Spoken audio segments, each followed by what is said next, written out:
Hey guys, what's up? I don't do many videos like this, but today I'm going to be talking about giveaways, like just in sports, like the giveaway items, promotion item marketing, giving you a little bit of science behind it. Quick disclaimer: I don't have any background in marketing. I mean, I'm a teacher, so no background in marketing or promotions or anything like that. Um, but I do understand the basic premise, and I do understand enough of it that I can give you guys a breakdown. You can see my cat over there. Say hi to the camera. I know. This is Rose. That's my cat. So yeah, let's get into it. So giveaways are something normally that you would give away as a promotional thing to help get fans in the door. Get fans in the door, but you have to also keep them returning. The goal of any franchise really is to keep them returning. And sometimes that can be hard to do. There's so many different ways you can do it. But basically, you have to sell them on the experience. Because if they're listening to TV or radio or something like that, and an ad for your game comes on, it's not going to matter what the promotion is, what it is like at all about.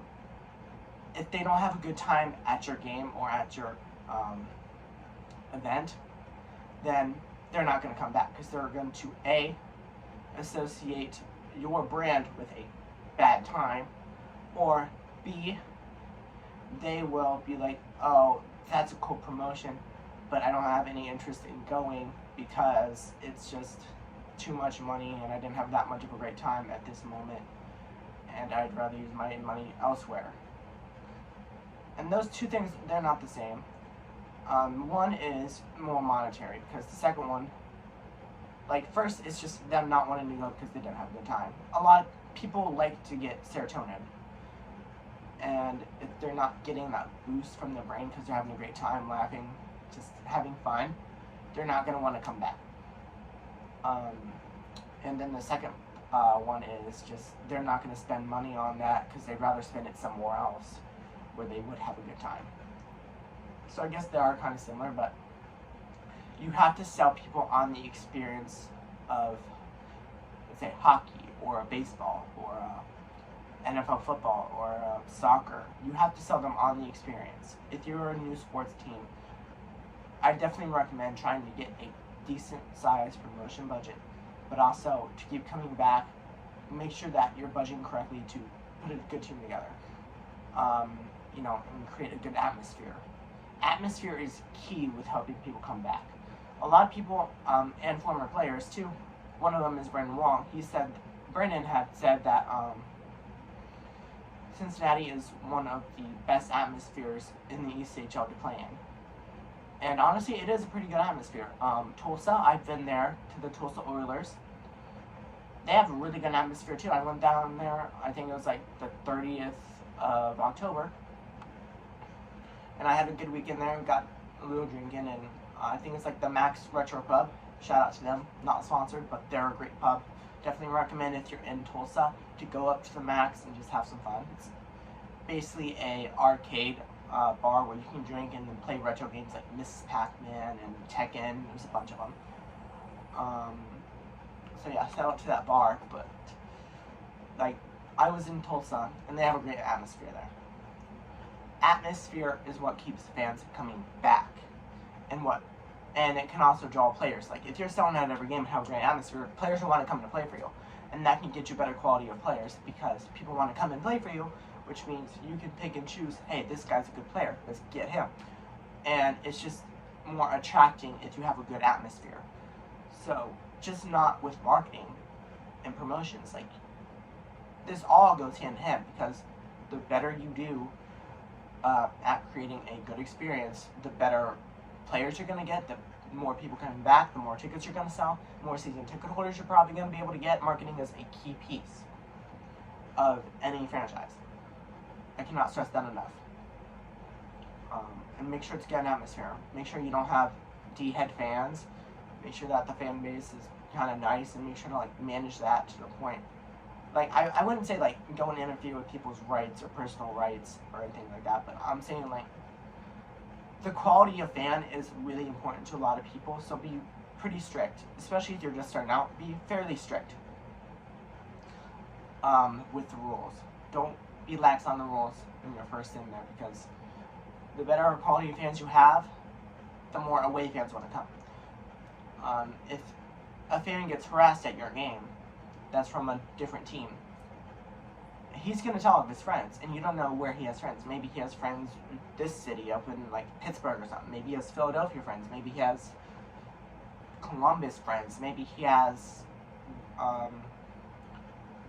Detroit fans that are friends of his. They all are not going to want to come to your game if they tell them, hey, I didn't have a good experience because the fan base is just complete and utter madness and they're just bad people. And I got harassed. They're not going to want to come. So you have to rely on away fans too, yes. And a good way you do that is, and keep people coming back, is create a good atmosphere with having good fans.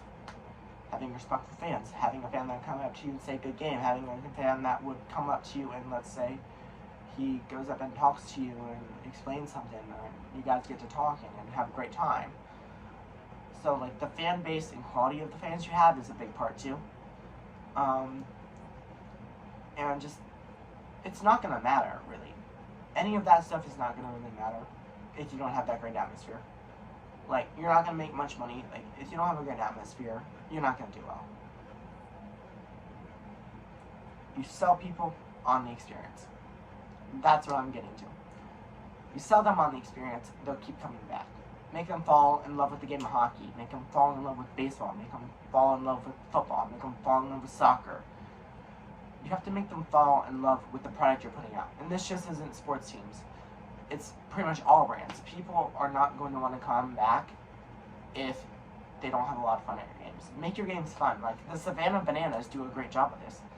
I haven't been to one of their games, but I hear it's pretty fun. They're not a traditional baseball team. I don't even know if half the stuff they do is legal in baseball, to be honest. But yeah, just create a fun atmosphere that people can have a good time at. And then you'll get better players, you'll get better fans, and you'll get people returning, and you'll sell more tickets. So you use giveaways to get fans in for that first one. They'll be like, oh, that's cool, maybe I want this. Or, hey, that's awesome, I really want this beach towel, or I really want this coffee cup, or I really want this kids jersey, or I really want this bobblehead, or I really want this promotional item. And they're gonna come to your game first. And if they have a great experience, they're gonna want to keep coming back and keep coming back. And that's how you turn one game fans into season ticket holders. Like, and that's also how you create loyalty. Sell them on the experience. Make them fall in love with the experience. Make a hockey part of their lives because they love it so much. I wouldn't say make them obsessed with it, but like, make them fall in love with your product. Make them fall in love with how you're playing, or what team you're playing in, or what division you're playing against, or your league. Make them fall in love with it. And then they'll keep coming back, and that's how you create season ticket holders, and that's how you create fan loyalty. Because loyal fans, they keep coming back, they keep supporting the team, they keep giving you money. I've seen some places give like ticket packages for like, if you like pay $99 or something, you'll get like 4 game tickets, and then with that package you'll get a bobblehead. And if not, they'll be season ticket holders. I don't agree with that, but it does draw a decent amount of fans. But again, nothing of that matters if you don't have an atmosphere. None of that matters if you don't have a good atmosphere and have a good experience for these teams. I cannot stress enough how much your atmosphere matters. It's just a big part. And I don't agree with the package thing, just purely because maybe somebody is underpaid. Like, maybe they're a teacher, maybe they're a restaurant worker, maybe they're an underpaid person.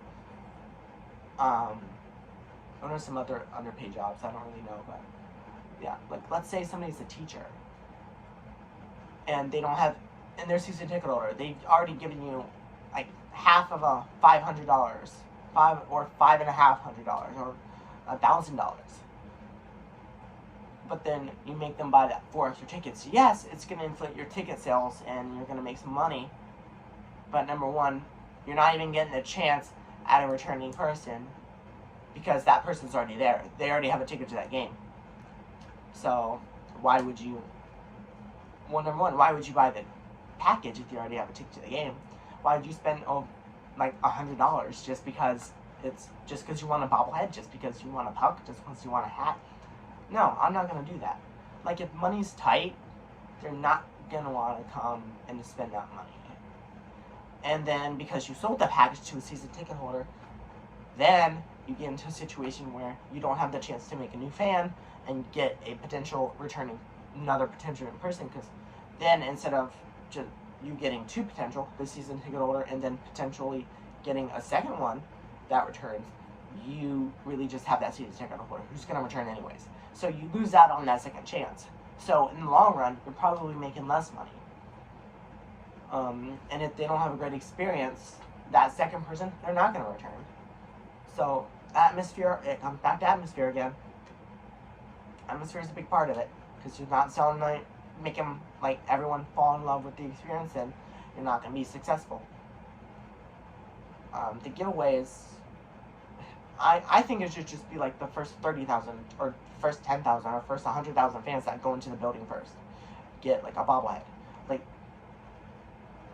there's nothing wrong with doing the old-fashioned way of luring people with a bobblehead promotion or luring people with this and then selling them on the experience. Because at the end of the day, that ticket package is just a bobblehead. Maybe they come back, maybe they don't. But if you sell them on the experience, then they're going to come back. So, I guess you could do a ticket package if you want, but it probably hurts you more in the long run, just because you're allowing season ticket holders to get into that package, or not allowing them making like season ticket holders like buy that package, then that's one less package that you can get from a new person. Their season ticket holders, they're gonna return anyways. Just do a giveaway, and then like if you sell a package, like throw in a hat, or throw in a puck, or throw in a keychain, or like something like that, or throw in like a coupon to like Skyline Chili, or like La Rosa's, or like Chick-fil-A, or like, I don't know, like throw in a coupon to like Kroger or Walmart or something like that. Like, do it cheaply, like make it a cheap thing, but then use those bobbleheads and use those bigger promotional items like the beach towel, the dog bowl, the ice cream bowl, like that stuff. Use that to, create people coming back, because those bigger giveaways, at the end of the day, that's going to be more fair. That's going to make people more happy. And you're artificially inflating the supply and demand if you're just selling it to ticket packages, which that's just not right. People are going to get mad at you. People aren't going to like it. Like, the majority of people don't like the packages. Or, I'll give you a fun middle ground. Offer the package, but then offer a way for the season ticket holders to buy. Or, like, let's say, instead of spending $97 or something on this specific package to get that one item, you allow season ticket holders like pay $20 for that bobblehead. Or you include season ticket holders with that bobblehead giveaway. Be like, okay, yeah, you're included with this package. Those are some good middle grounds that you could choose. But I don't agree with using the packages. I feel like it would hurt you more in the long run to use packages than it would just do at the gate giveaways. First come, first serve, I feel like is the better way to attract people. You can buy a ticket in the nosebleeds and you can get there early. Boom, you got a bobblehead. So yeah, that's just my take on the packages. But yeah, but none of that is ever gonna matter if you don't create a good fan atmosphere. If you don't create a fun atmosphere, don't allow people to have fun. It's not gonna matter. People are just gonna turn the commercial off, or anytime they hear, they're just gonna associate it with a bad time, or they're gonna just ignore the commercial or they're going to talk to somebody throughout the commercial, you know, about something completely unrelated. You're just getting ignored. You sell people on the experience. You don't sell people on the tickets or the promotion item. At the end of the day, a promotional item is just going to get them in the door. You have to create the experience to keep them coming back. That being said, that's really all I have. Thank you guys so much for watching, and I will see you guys next time I create a video. Thank you.